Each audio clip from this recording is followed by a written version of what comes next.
Barchaga assalomu alaykum, hurmatli obunachilar, kanalimiz a'zolari. Bugungi darvozamizning Toshkent shahri O'rtasaroy tumaniga olib kelib o'rnatdik. 1.8 lik darvozamiz, bir arkali fasonda, kaziroklari bilan juda chiroyli qilib o'rnatib berdik, xudo xolasa.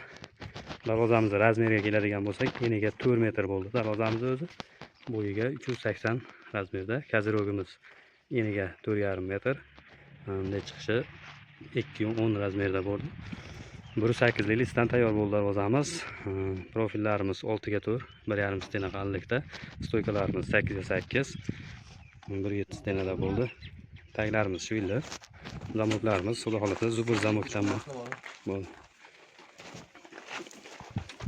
Zamoklarimiz ham 5 tarik chiqadigandan orqa holatlarining ko'rinishi.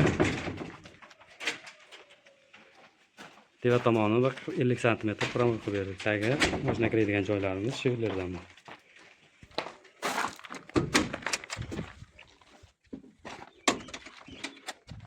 Hurmatli obunachilar, kimga shunaqangi darvozalar qiziq bo'ladigan bo'lsa, ekranga nomerlarimizni qo'yib qo'yamiz, bemalol murojaat qilaverasizlar. Darvozamizning общий summasi 14.500.000 so'm bo'ldi. Kazirogimiz 6.500.000 ga tayyor bo'ldi. Sog' bo'lasizlar, salomat bo'lasizlar.